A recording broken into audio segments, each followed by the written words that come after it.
بالله من الشيطان اللعين الرجيم بسم الله الرحمن الرحيم وبه نستعين وهو خير ناصر ومعين وصلى الله على محمد وآله الطاهرين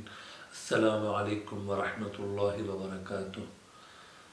امام جعفر صادق علیہ السلام ارشاد فرماتے ہیں کہ ان من بقاء المسلمین و بقاء الاسلام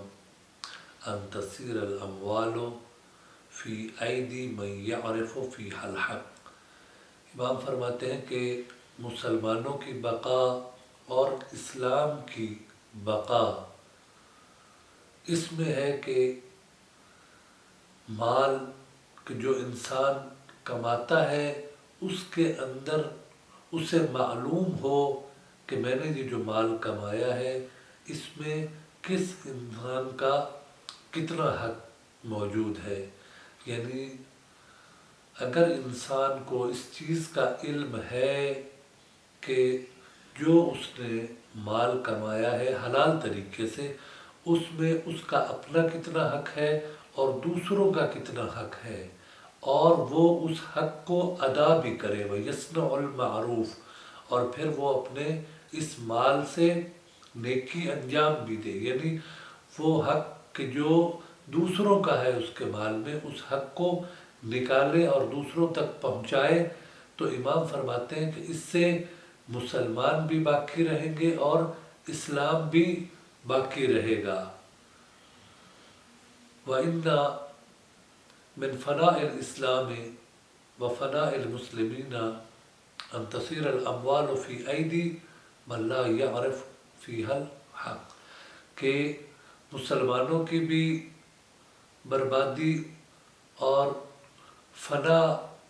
اس میں ہے، اور خود اسلام وہ بھی فنا ہو جاتا ہے کہ اگر انسان کو جو وہ مال کماتا ہے اس سے اس چیز کا علم نہ ہو کہ اس میں میرا اپنا حق کتنا ہے اور دوسروں کا اس میں کتنا حق ہے۔ اگر انسان اپنے مال کی تقسیم کے بارے میں جاہل ہو اور اسے نہ معلوم ہو اور پھر وہ نیکی بھی نہ کرے، یعنی وہ جب اسے علم نہیں ہے کہ اس میں کتنا میرا حق ہے اور کتنا دوسروں کا حق ہے، تو اس میں دوسروں کا حق جب وہ ادا نہیں کرتا تو امام فرماتے ہیں اس سے نہ صرف یہ کہ مسلمان ختم ہو جائیں گے بلکہ اسلام کے وجود کو بھی خطرہ ہے۔ تو اس میں امام علیہ السلام انتہائی اہم نقطہ بیان فرما رہے ہیں کہ ہم جو بھی اموال کماتے ہیں اگرچہ وہ ہم اپنی محنت سے کماتے ہیں،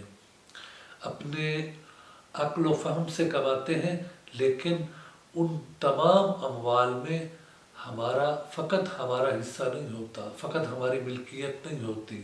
بلکہ اس میں دوسروں کا بھی حصہ ہوتا ہے۔ جیسا کہ مولا کائنات اپنے خوبصورت فرمان میں بیان فرماتے ہیں کہ مکتسبت، کہ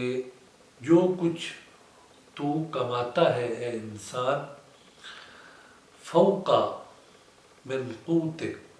اور جو تمہاری قوت سے بڑھ کے ہو، یعنی جو تم اپنی ضرورت سے زیادہ کماتے ہو، فأنت فیہ خازن لغیرک، تو اس میں تو دوسرے کا خزانچی ہے۔ گویا جو انسان کی ضرورت سے زائد مال ہے اس میں مولا کائنات ارشاد فرماتے ہیں کہ اے انسان وہ تیرا مال نہیں ہے بلکہ تو اس میں دوسروں کا خزانچی ہے۔ پروردگار عالم نے تمہیں خزانچی بنایا ہے کہ تو یہ مال دوسروں تک پہنچا، اور پہنچائے گا وہی کہ جس کو علم ہوگا کہ میرے اس مال میں کس کس کا کتنا کتنا حق ہے۔ تو واقعاً مال کی اس تقسیم کا معاملہ انتہائی اہم ہے۔ جیسا کہ امام جعفر صادق علیہ السلام نے فرمایا کہ جو شخص اپنے مال کی صحیح تقسیم نہیں جانتا تو گویا اس سے اسلام بھی خطرے میں ہے اور مسلمان بھی خطرے میں ہے۔ تو پروردگار عالم سے دعا ہے کہ پروردگار عالم ہمیں اپنے مال کے اندر تصرف کرنے اور مال کی تقسیم کو جاننے کی توفیق عطا فرمائے۔ پروردگارہ ہمیں معارف محمد و آل محمد سے آگاہی عطا فرما، اور ہمیں سیرت محمد و آل محمد پر چلنے کی توفیق عطا فرما۔ اللہم صلی علی محمد و آل محمد۔